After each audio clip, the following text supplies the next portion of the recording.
Bonjour, donc aujourd'hui une vidéo assise pour travailler le rachis cervical.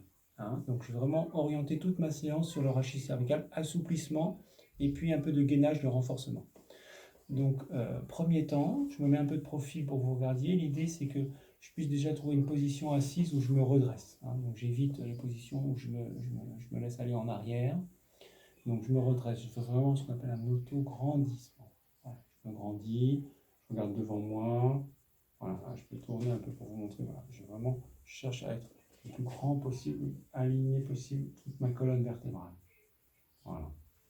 Ensuite, quand je suis dans cette position-là, au niveau maintien de mes lombaires et de mes dorsales, mes épaules sont un peu en arrière et en bas.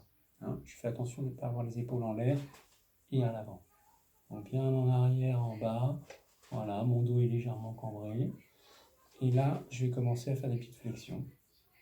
Je vais déjà montrer sur une vidéo. Voilà. Et après, je remonte. Et là, je remonte bien mon menton vers le plafond. Et je peux, avec mes yeux baissés, et chercher à aller loin. Et là, je peux augmenter ma cambrure au niveau dorsal aussi. Voilà. Je peux régler un petit peu comme je veux. Et quand je descends, c'est pareil. Je peux descendre jusque où je veux. Je peux arrondir un peu plus si j'ai envie. Voilà. Je fais ce mouvement. Je vais vous le faire 3 fois. L'idée, c'est au moins 5 fois par jour. Voilà, je me refais encore une dernière. Je monte, je pousse mon menton, je regarde les yeux en arrière. Et je reste. Deuxième temps, on va faire les rotations. Donc je tourne à droite et à gauche ma tête. Toujours mes épaules en arrière et en bas. Je fais attention de ne pas être comme ça. Je me positionne bien. Et je tourne à droite et à gauche. Voilà. Donc j'espère que le son sera bon. Ensuite, je vais faire les inclinaisons. Donc inclinaison, l'idée c'est pas que je m'écroule et que je remonte une épaule, c'est vraiment que mon épaule reste en bas, je vais me mettre face à vous. Et je monte ici, je monte bien. Voilà, et je reviens. Et je suis de l'autre côté. Et je monte. Si c'est plus facile, vous pouvez aussi incliner. Donc montez bien ici. Et recommencer plus loin du même côté. Si c'est un peu plus facile. Voilà. Ok. Ensuite, on va travailler un petit peu les épaules, mais en fait, c'est surtout les omoplates. Donc, vous voyez, avec mes omoplates, je peux arrondir, cambrer. Je peux faire un petit mouvement. Arrondi, cambrer. Arrondi, cambrer. Je resserre mes omoplates en arrière et j'ouvre ma poitrine. Voilà. Je vais faire quelques mouvements comme ceci. Voilà. Et ensuite, je fais des cercles. Voilà. Je vais mettre de profil aussi pour que vous puissiez voir. Voilà. Et je cherche bien à aller en arrière et en bas. En arrière et en bas. En arrière. Voilà. Maintenant, je vais vous montrer l'étirement ici des muscles élévateurs d'épaule. Donc en fait, on a deux grands élévateurs. On a l'angulaire et le trapèze supérieur. Donc, quand je veux le faire, ce qui est important, c'est, vous voyez, je laisse tomber mon bras et j'abaisse bien mon épaule. L'idée, c'est, voilà, je peux faire 2-3 fois le mouvement pour me montrer, voilà, j'ai l'épaule en l'air, j'ai l'épaule en bas, et je la pousse le plus bas possible. Voilà. Une fois que je l'ai poussée en bas, j'incline ma tête du côté opposé où je veux faire mon étirement. Une fois que je l'ai inclinée, si j'étire l'angulaire, je vais tourner la tête du côté contralatéral où je veux faire, donc de l'autre côté. Et là, je mets en tension mon angulaire. Donc vous allez le sentir. Voilà. Et vous revenez. Quand vous faites comme ça un étirement musculaire, vous le maintenez en gros 5 secondes. On incline, on abaisse vraiment bien l'épaule qu'on maintient en bas et bien en arrière. Et une fois que j'ai incliné, je regarde de l'autre côté. Voilà. Et je maintiens, je souffle. Et je maintiens quelques secondes. Voilà.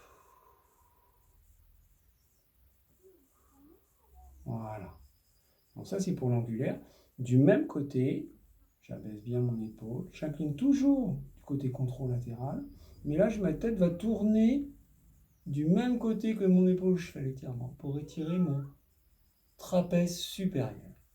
Donc là, le piège qu'il y a, c'est que quand j'ai incliné ma tête, quand je la tourne, le risque, c'est que je la tourne en faisant ça. Donc en refermant l'angle ici, ou en remontant mon épaule.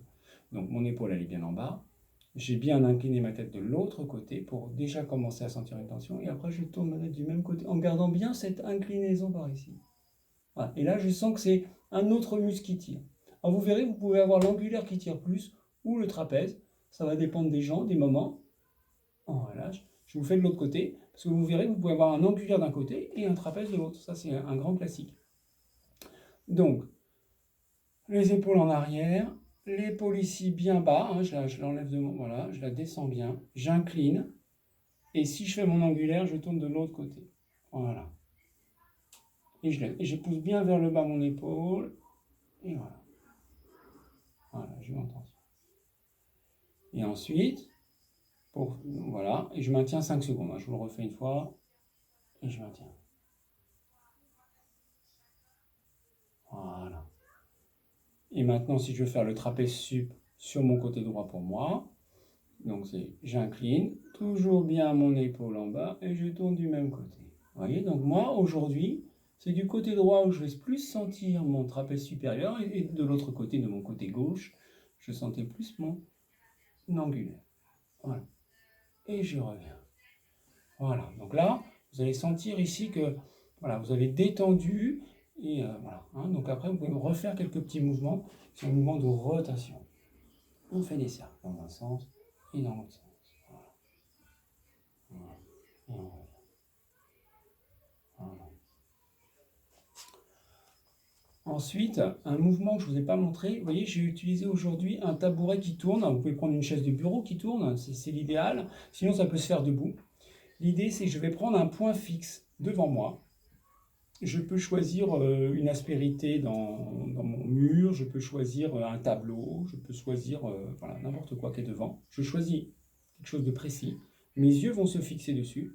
Et maintenant, je ne bouge plus et je tourne. Vous voyez, je tourne le bas de mon corps. Voilà. Je tourne le bas de mon corps, je tourne le bas de mon corps, je tourne le bas de mon corps.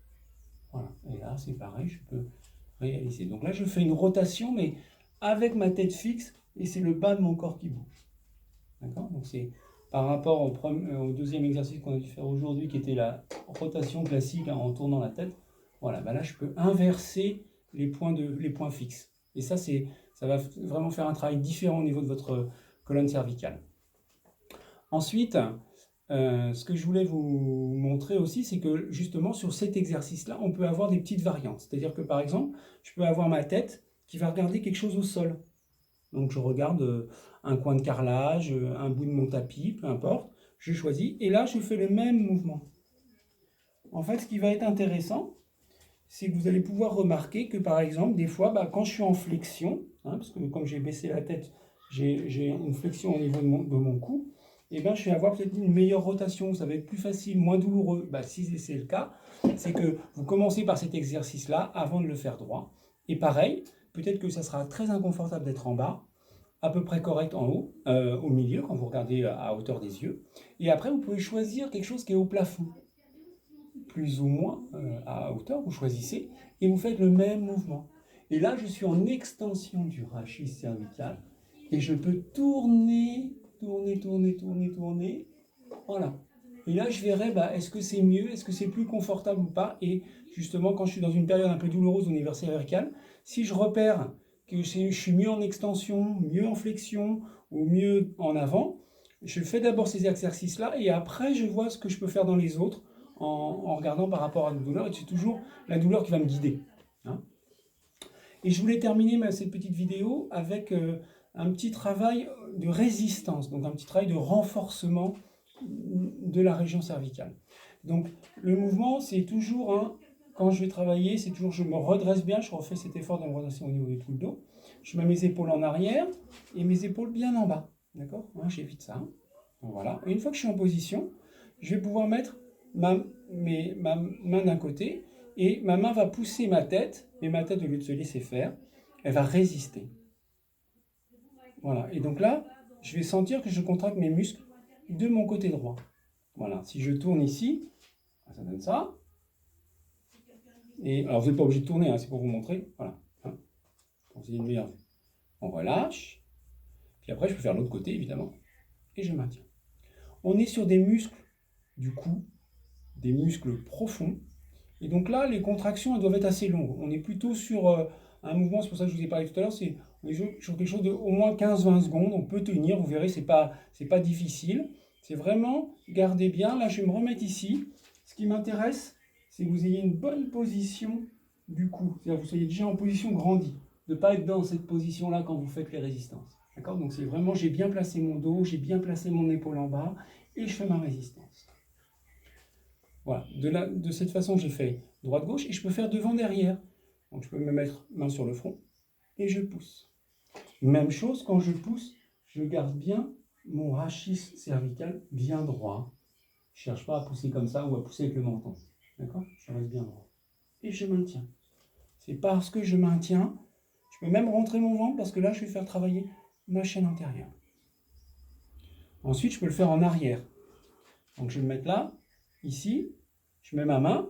Alors je vais me mettre avec l'autre main. Voilà, j'ai ma main qui est derrière, qui est posée et qui résiste.